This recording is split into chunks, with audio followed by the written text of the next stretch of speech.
What's up everyone, this is White Pointer bringing you a video version of one of my top 10 lists published on Game FAQs. This one is the top 10 underappreciated fighting game pioneers.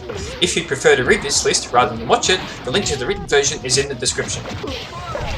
We all know that Street Fighter introduced direction and button combinations to execute special moves.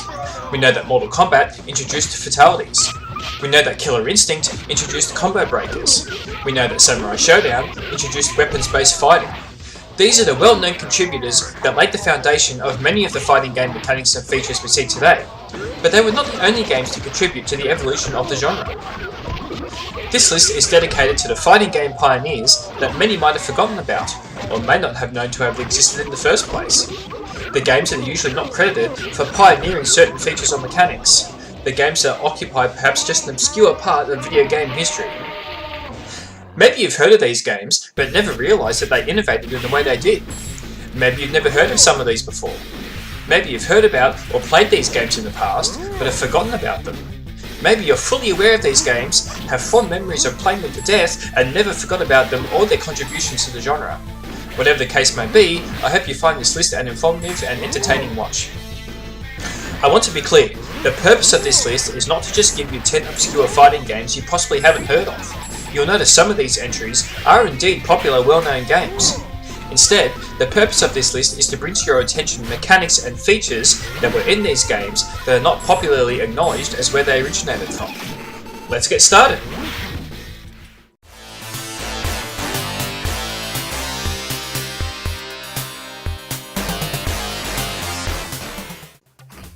Pit Fighter was released in 1990 and overall was generally received as not a particularly great game, but it did pioneer a certain technology, and that was using digitized actors to play the parts of the characters in the game rather than sprites that were traditionally drawn and animated by hand on the computer.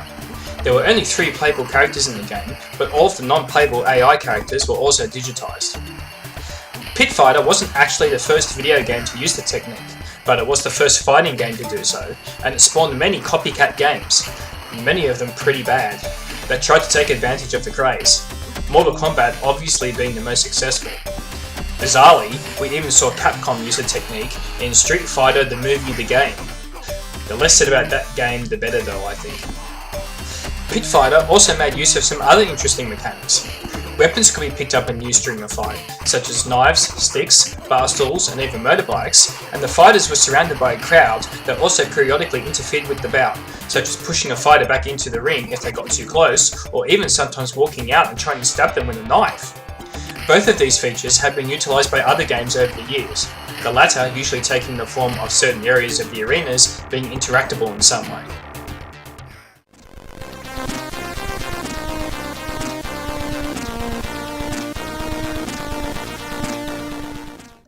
Released in 1987, International Karate Plus was a follow-up to the successful International Karate, which at the time was considered another Karate Champ clone, but one of the better ones. The basic gameplay is very similar to Karate Champ. However, International Karate Plus introduced something that hadn't been seen before, a third character. Although this character wasn't human playable, to have 3 fighters battling it out at the same time was something unique that introduced a whole new level of complexity to the genre. Of course, we see this influence of being more than just 1 versus 1 in many games today. The Super Smash Bros. Series, Power Stone, Kung Fu Chaos, and PlayStation All-Stars Battle Royale being some of the more prominent titles. If you're having trouble remembering this game, that may be because it was released under the title Chop and Drop in the USA.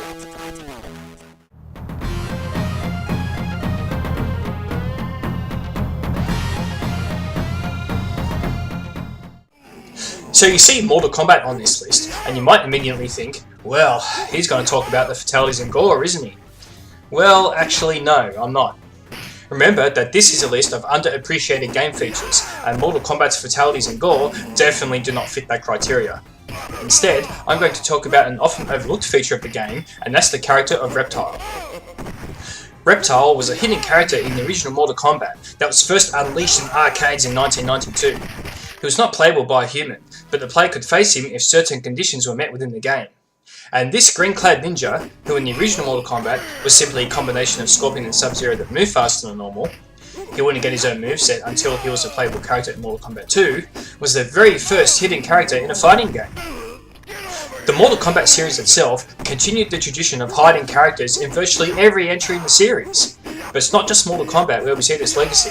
In almost every modern fighting game, there are hidden unplayable characters or unlockable playable characters that require the player to meet certain conditions in order to fight against or unlock. It will be a shorter list to write down the games that don't have some kind of hidden or unlockable characters.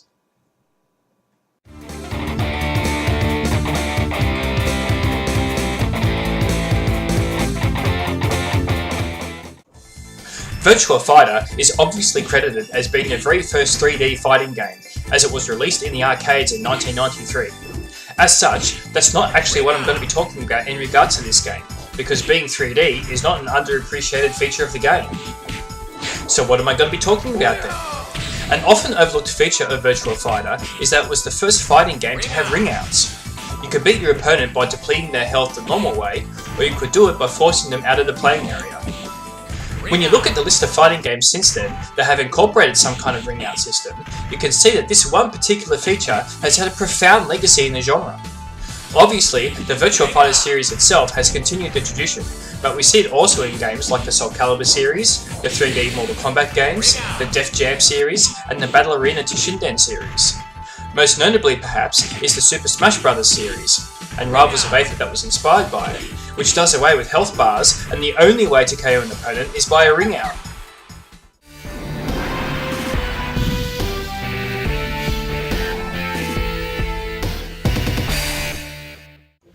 The King of Fighters 94 was an innovative game in many different ways, and those innovations are still being used in many modern day fighting games. Obviously, it was first released in 1994, and it combined characters of several of SNK's other arcade games, including Art of Fighting, Fatal Fury, Ikari Warriors, and Psycho Soldier. This crossover idea has obviously been featured in many games since then, including X-Men vs Street Fighter, Marvel vs Capcom, Mortal Kombat vs DC, Super Smash Bros, Tatsunoko vs Capcom, and an unlikely collaboration of two competing companies with Capcom vs SNK. Even Squaresoft got in on the action and released Ergai's God Bless the Ring, a fighting game that featured characters from Final Fantasy VII, and then took the concept further some years later by releasing Dissidia Final Fantasy that included characters from every Final Fantasy to date. Another feature that the game pioneered was having the player choose a team of 3 characters that all must be beaten in order to win the bout. Where have we seen that used since 1994? Only almost everywhere. It's most prominently seen in games such as X-Men vs Street Fighter and Marvel vs Capcom, but many games have featured some kind of tag team mode as an additional extra, even if it wasn't part of the core game.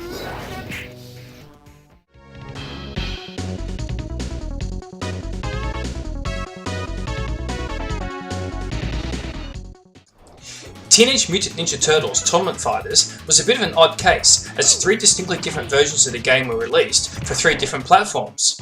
It was the Super Nintendo version, however, that earns the spot on this list, for it was the first fighting game to feature a super meter. This was an additional green bar underneath the life bar that filled up during the match as you inflicted or took damage, and allowed you to execute a powered up version of a special move when it was full. Sound familiar?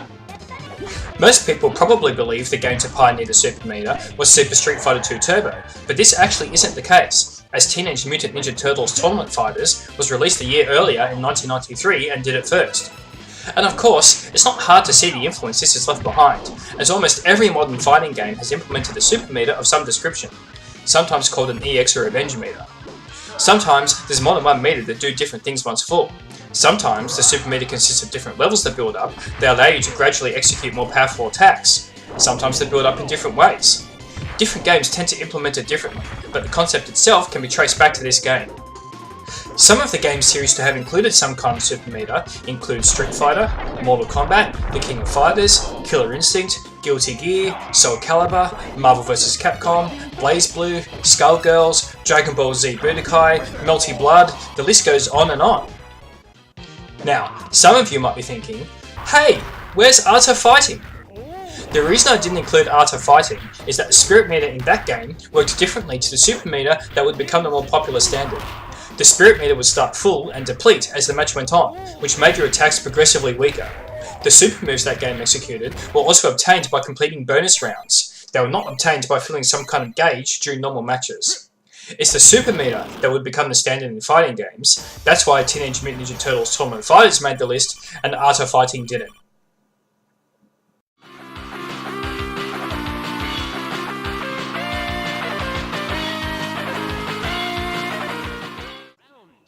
What the heck was Super Street Fighter 2 X for matching service, you may ask? That's a very good question. Super Street Fighter 2 X for matching service was the hyper-extended title for the Dreamcast version of Super Street Fighter 2 X, or Super Street Fighter 2 Turbo as it was known outside of Japan. This specific port of the game was unfortunately only ever released in Japan, however, and never made it across the pond. So why would I include a seemingly obscure entry in the Street Fighter series in this list? Well, the title of the game should give you a big hint. Released in 2000, Super Street Fighter 2 X for matching service was actually the first fighting game to support online play. Yes, using analog dial-up modems in all of their noisy glory, you could actually play versus mode online against other humans for the first time ever in a fighting game. Unfortunately, the online service was shut down in 2003, likely due to the demise of the Dreamcast itself.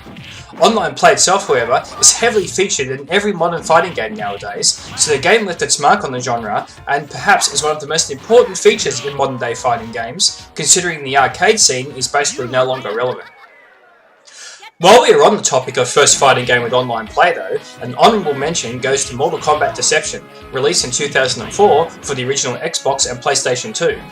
Believe it or not, this was the first 3D fighting game that supported online play, beating Dead or Alive Ultimate to market by a few months. The more you know.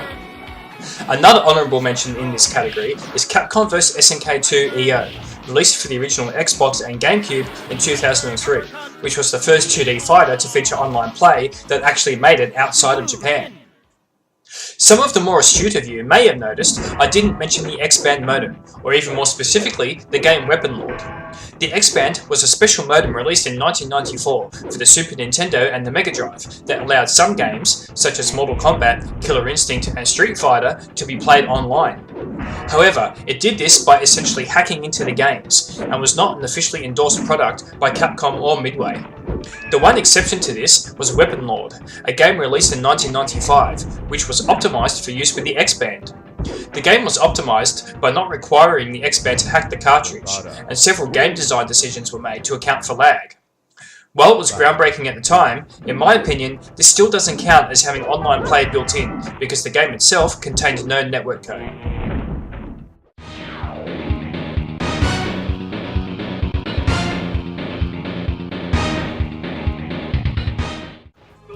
While Virtua Fighter was the first fighting game to have 3D polygonal visuals, the gameplay was still on a 2D plane. It wasn't until Battle Arena to Shinden came along in 1995 where we actually got a taste of what true 3D fighting gameplay looked like, as the game was the first to make use of the 3D environment and introduce the sidestep or roll maneuver. For the first time, you could actually avoid attacks by dodging to the left or right of your opponent. Other games, such as Mortal Kombat 4 and Tekken 2, employed similar, albeit simpler systems to this soon after. But it wasn't really until Virtua Fighter 3 and Tekken 3 released that we saw the genre put a large emphasis on the Z-axis. Without Battle Arena to Shinden's simple little sidestep, we might not have even got to that point. It's without a doubt an underappreciated mechanic in fighting games, and one that is often forgotten about. Countless games have employed true 3D movement since then, from Virtua Fighter, Tekken, Soul Calibur and entries in the Mortal Kombat series, to Bloody Roar, Def Jam, Dead or Alive, and many others. And for bonus points, Battle Arena to Shinden was also the first 3D weapons-based fighter, predating Soul Edge by a few months.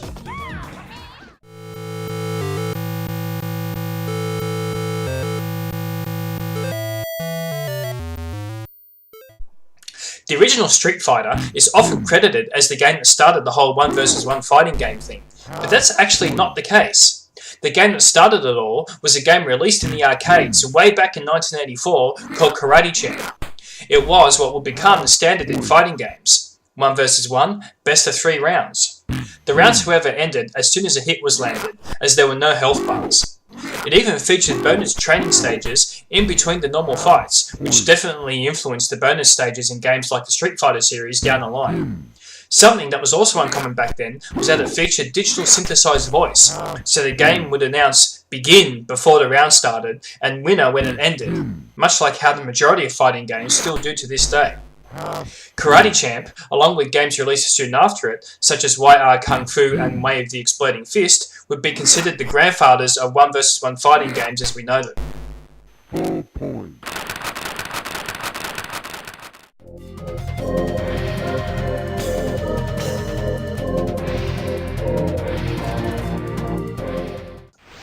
While Killer Instinct is usually credited as the game that brought complex combo engines into the mainstream, it wasn't the first game to do it. Primal Rage, a game that featured dinosaurs and giant apes fighting for world domination, released in 1994, should be the game that takes that honour. Primal Rage was designed from the ground up to allow you to string together normal and special moves into combos, and often quite large and damaging combos to boot. It was the first game to actually acknowledge the combo string and display on screen the number of hits plus the damage done. For particularly large combos, lightning would strike the stage and the game would display a humorous little message. Of particular interest is the way the game executed special moves. Instead of inputting a direction combination followed by a button, which was the norm, Primal Rage's specials were instead executed by inputting the direction combination while holding a button or buttons down. It was a unique system at the time that hasn't really been implemented fully like Primal Rage did it since then. However, we do still see fighting games where perhaps only a handful of moves are executed in this fashion, so the influence is still clearly there. The game is also notable for making use of a couple of other mechanics, most notably a rage mode that your fighter entered into after taking a lot of consecutive hits that increased their speed and power, and a dazed system that was shown by a separate brain gauge underneath the life gauge. Dazed systems weren't new, of course, Street Fighter 2 did it first, but the way of measuring it was. You could also trigger mini-games mid-fight, such as a volleyball game, by hitting worshippers between each other. Yeah, and each character could eat their worshippers to regain health, because, well, why not? Lastly, Primal Rage is generally recognised as the origin of the term cheese in video games. If you continually spam the move or attack, the game will prevent you from continuing to do that for a few seconds, and will display a block of cheese with a line through it on the screen, meaning no cheese. This has become a common term in gaming to describe the excessive use of any kind of attack or strategy that is considered strong, unfair, or overpowered in a wide variety of games. If you've ever wondered where the term originated from, now you know. So there it is, the top 10 underappreciated fighting game pioneers. Hopefully, you might have learned something you didn't know about the history of fighting games, and that you found this list informative. Even if you knew all of this already, I hope you at least found it entertaining. As always, if you feel like I left anything out that you feel was important to the genre, but doesn't usually get the recognition it deserves, I'd love to hear it. Drop me some comments below, and give me a thumbs up if you liked the video. Thanks for watching!